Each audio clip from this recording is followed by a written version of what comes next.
I never expected my own family to make me feel smaller than the insects I study.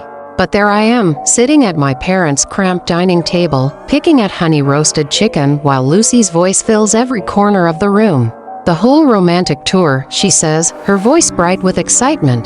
Paris, Rome, Barcelona. About $3,000. But it's worth the investment. My throat tightens. Worth the investment. Just 3 days ago, she called me crying about a $2,000 credit card debt, begging me to help just this one more time. And I did what I always do. Transferred the money without hesitation. 10 years of this pattern. 10 years of being the fixer. The provider. Only to sit here invisible while she plans European vacations. The dining room feels smaller with Lucy's excitement bouncing off the faded wallpaper. Mom's eyes shine as she hangs on every detail of the itinerary. Dad chuckles and shakes his head in that fond way he reserves for his golden child. I clear my throat, trying to find a way into the conversation. I'm also working on an exciting project, a bioagricultural system that uses beneficial insects too. Mom cuts me off with that patient look she says to children describe imaginary friends. Still busy with those bugs, dear. Dad chuckles, reaching for more chicken. Maybe you'll find something useful someday. The familiar ache settles in my chest like a stone. I've been documenting pest control methods that could revolutionize sustainable farming. But to them, I might as well be collecting bottle caps. Lucy launches into another story about her boyfriend Rick, and I fade back into the wallpaper where I belong. But not today. Today, I need something from them. And the weight of that need sits heavy in my stomach. I'm thinking about Grandma's old farm. I say during a rare pause in Lucy's monologue, it would be perfect for my project. Grandma always said it would be mine someday. The mood shifts like someone turned down the thermostat. Dad's fork pauses halfway to his mouth. Mom's smile becomes calculating. That property is in my name, sweetheart, Dad says, his voice taking on a business tone I've never heard him use with Lucy. She never changed the paperwork. A flash of memory hits me. Grandma's weathered hands showing me a tiny parasitic wasp in her garden. Nature knows how to protect herself, Kinsley. The strong don't survive by being cruel. They survive by being smart. But she promised. I whisper. Mom's laugh sounds like breaking glass. Promises and legal documents are two different things, honey. The week that follows feels like swimming through mud. Charlotte, my best friend since college, listens to my plan over coffee and nods with that sharp financial mind of hers. Bring them a purchase agreement, she suggests. $1. Make it official. They can't argue with legal paperwork, but they can laugh at it. Really, Kinsley?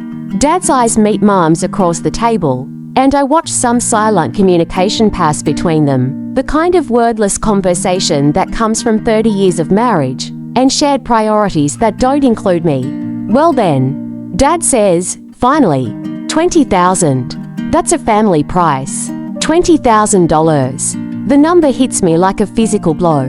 After paying Lucy's debt, Owen and I've exactly $16,300 in our joint savings account, money we plan to use as collateral for a business loan for greenhouse equipment. I only have 16, I managed to say. Dad shrugs with the casual cruelty that comes so naturally to him. Then I guess that's not enough. I step outside onto their small porch, my hands shaking as I dial Charlotte's number.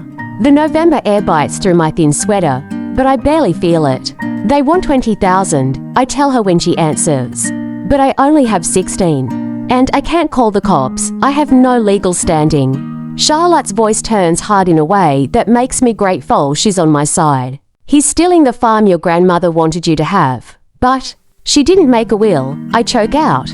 My dad is her only child, and he hated that farm. Maybe that's why she thought no one would fight me for it. Listen to me, Charlotte says, and I can hear her moving around, probably already pulling up her banking app.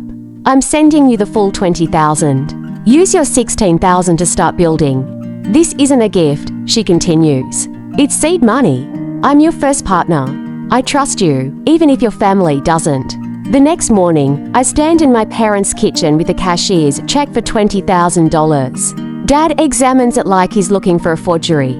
Mom hovers behind him, her face a mixture of surprise and something that might be grudging respect. Well, Dad says, sliding the deed across their scratched kitchen table. I guess that's that. I sign my name next to theirs, my hand steadier than it's been in weeks. The farm that raised my grandmother, that she walked with me through when I was small and curious about every crawling thing, is finally mine. But as I slip the deed into my old leather briefcase, I realize something has shifted. The desperate need for their approval that drove me here feels different now, quieter, like it's been replaced by something else entirely. Something that feels dangerously like determination. The next 18 months feel like punishment for wanting something this badly. Owen and I stand in the middle of what used to be Grandma's farm. Our $16,300 burning through our fingers like water through a broken dam. The morning sun shows us exactly what we've bought ourselves. Cracked irrigation pipes snake through weeds that reach my waist. The old barn leans so far to the left I'm surprised it's still standing. Water pump first. Oh, and says, his botanist mind already cataloguing what needs fixing. Owen finds me staring at my phone, my hands shaking with rage. She's mocking me, I whisper. He looks at the post and his jaw tightens. She's mocking us, our work, everything we're trying to build here. But what choice do we have? We can't stop now. We've invested everything. The breakthrough comes in May when Charlotte drives out to see our progress. I almost cancel her visit because I'm embarrassed by how little we have to show for 18 months of backbreaking work. The irrigation system functions, but barely. The soil improvement trials show promise, but nothing concrete yet. This is incredible, she says, standing next to our test plots, where we've been experimenting with beneficial insect populations. It's a mess, I correct her. We're months behind schedule and almost out of money. Charlotte crouches down and examines the soil composition data I've been tracking. Her financial mind processes the numbers differently than my discouraged scientist brain. Look at your pest reduction rates, she says, pointing to my charts. 60% decrease in harmful insects without any chemical intervention. The water filtration metrics are outstanding, and this soil analysis shows remarkable improvement in just 18 months. I hadn't seen it that way. I'd been so focused on what wasn't working that I missed what was. You're not failing? Charlotte continues, standing up and brushing soil from her hands. You're building something revolutionary, but you need more capital to finish it properly. We can't afford. I can. She pulls out her phone and starts making notes. This isn't charity, Kinsley. This is investment. Real investment. I want to be your partner, not just your lender. The money arrives in our account the next week. $15,000. With a partnership agreement that makes Charlotte a 20% owner of whatever we build here. For the first time in months, Owen smiles when he wakes up in the morning. We hire proper equipment for the soil conditioning. Install the water filtration system I designed, but couldn't afford to build. The beneficial insect introduction program finally gets the resources it needs to succeed. 3 months later, I stand with Owen and Charlotte in the center of what has become a functioning bio-agricultural ecosystem. The morning air hums with the sound of healthy insect activity. Our test crops grow in neat rows, protected by nature's own pest control system. Look at this, I say, leading them to the edge of our property, where a massive oak tree provides natural shade for the water filtration station. Attached to the far side of the trunk, completely hidden from casual view, hangs a large papery gray nest the size of a basketball. Bald-faced hornets. I explain, my voice filled with respect rather than fear. They're incredibly territorial, but they're also natural predators of the insects that would destroy our crops. They're like having security guards who work for free. Charlotte stares at the nest with fascination. Without irrigation, nothing else matters. We find a used pump for $800. Installation materials eat another $300. Fence repairs swallow $600 more. By the end of the first month, we've spent nearly $2,000 just to make the place functional enough to start working on it. I learn what 16-hour days actually feel like. My hands blister from digging irrigation trenches. Oh, Un's back seizes up twice from hauling pipe. We take turns collapsing into bed at night, too exhausted to do anything but stare at the ceiling and wonder what we've gotten ourselves into. The water table isn't where the old map said it would be. We dig 3 test wells before we find reliable water. Each failed attempt costs us $500 we don't have. The fence collapses during a storm in February, and we spend a weekend in freezing rain rebuilding it ourselves because we can't afford to hire anyone. By March, our joint savings account has $437 left. This is insane, Owen says, standing knee-deep in mud after another irrigation pipe bursts. His research background prepared him for controlled laboratory environments, not this daily chaos of broken equipment and unpredictable weather. We're hemorrhaging money for a system that might not even work. I want to argue with him, but the numbers don't lie.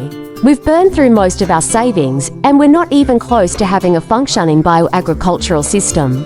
The beneficial insects I plan to introduce won't survive in soil this depleted. The water filtration system exists only on paper because we can't afford the materials to build it. That night, I stare at my phone for 20 minutes before finally calling home. "Mom, it's Kinsley." "Oh, honey," her voice brightens with surprised pleasure. "How's your little project going?" The words, "little project," hit like a slap, but I swallow my pride. "Actually, I was hoping to talk to you and Dad about a short-term loan, just to get through the startup phase." Silence stretches across the line. When Mom speaks again, her tone has shifted to something colder. "A loan? Kinsley, we already sold you that property, at a very generous family price, I might add." "I know, but honestly, sweetheart, this whole farming experiment seems a bit impractical. Maybe it's time to consider something more realistic." The conversation ends 5 minutes later with polite excuses about tight budgets and obligations. I sit on our front porch after work, watching the sunset over acres of half-finished irrigation ditches, feeling smaller than I did sitting at their dinner table. 2 days later, Lucy posts on Instagram. A photo of herself in designer boots standing in a field somewhere, arms spread wide. The caption reads, "Living my best farm girl life." Authentic. Back to basics. Blessed. The comments pile up underneath, heart emojis from her friends. "Ah, so cute. And you should totally start a farming blog." TerraGenesis wants to license our system for nationwide implementation. The numbers make my hands shake. $2 million upfront, plus royalties on every installation. "We're millionaires," Charlotte whispers when she calls. "Kinsley, we're actually millionaires." The local newspaper runs the story first. Local entomologist strikes gold with bug-based farming. Then the agricultural trade magazines pick it up. By Thursday, a reporter from the state paper drives out to interview us. Owen grins so wide during the photo session that I worry his face might stick that way. The call from Mom comes that evening while Owen and I sit on our porch, still processing the whirlwind week. Her voice sounds different, bright, animated in a way I haven't heard directed at me since ever. "Kinsley, honey, we saw the newspaper article. Your father and I are so proud, so proud." The words tumble out like she's reading from a script she's been rehearsing. "That's my daughter, the famous scientist." Mrs. Henderson from next door couldn't believe it. "Our little Kinsley. A millionaire. Our little Kinsley." The phrase sits wrong in my chest, like food that won't digest properly. Where was this pride when I needed it? When I begged them to let me have Grandma's farm? "Thank you, Mom." My voice sounds flat even to my own ears. "We should celebrate. Family dinner this Sunday. I'll make your favorite pot roast." Pot roast isn't my favorite. It's Lucy's, but I don't correct her. That sounds nice. After I hang up, Owen studies my face in the golden afternoon light. "You don't look happy about your parents' call. They want to celebrate now. Where were they when we were eating ramen for 6 months straight?" He reaches for my hand, his fingers warm and steady. "People change, Kins. Maybe this success helped them see what you've been building." I want to believe him. Part of me has waited 31 years to hear pride in my mother's voice. But another part, the scientist in me, recognizes a pattern when data points align. Public success equals sudden parental attention. The correlation feels too clean to be coincidence. Lucy's Instagram post appears 2 hours later. A screenshot of the newspaper article with the caption, "So proud of my brilliant sister. Family first. Success. Sister love." Heart emojis and celebration. Confetti fill the comments from friends who've heard her mock my bug, hobby at family gatherings. The cognitive dissonance makes my teeth ache. Sunday dinner feels like performance theater. Mom has set the table with her good china, the set reserved for Christmas and Easter. Dad asks detailed questions about agricultural markets and profit margins with the intense focus of someone who suddenly discovered oil in his backyard. Lucy hangs on every word about Terra Genesis Corp., her eyes bright with calculated interest. $2 million, Dad repeats, whistling low, plus royalties. That's real money, Kinsley. Real money, as opposed to the fake money I've been living on while building this system from nothing. The partnership ceremony is next week. Owen explains, Terra Genesis wants media coverage. Agricultural Innovation Showcase. Media coverage. Mom claps her hands together. My daughter on television. Lucy leans forward, her smile sharp as winter air. You'll have to be careful now, Kinsley. Success makes people jealous, makes them want to tear down what you've built.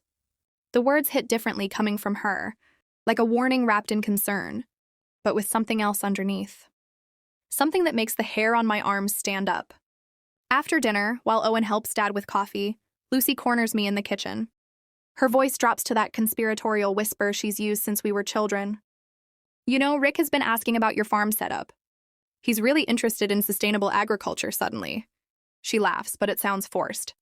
All these years of mocking my sister's bug obsession, and now he wants to know everything about beneficial insects. That's great, I say, though warning bells ring in my head. He even bought some agricultural magazines. And fertilizer. Says he wants to start composting. Her eyes glitter with something I can't identify. Isn't that sweet? My boyfriend, suddenly so environmentally conscious. The drive home feels longer than usual. Owen chatters about Dad's questions and Mom's obvious pride. But I keep thinking about Lucy's words. Success makes people jealous, makes them want to tear down what you've built. Monday morning brings a call from Miss Mercy, the competent, 50-year-old farm manager we hired last month to handle daily operations while Owen and I travel to partnership meetings. Her voice carries its usual calm professionalism. Good morning, Kinsley. Water quality tests are perfect again this week. The beneficial insect populations are thriving. Everything's running exactly as designed. Thank you, Miss Mercy. We couldn't do this without you. It's my pleasure. This system you've created, it's revolutionary. Nature protecting herself while feeding people. Your grandmother would be so proud. Her words wrap around me like a warm blanket. Strange how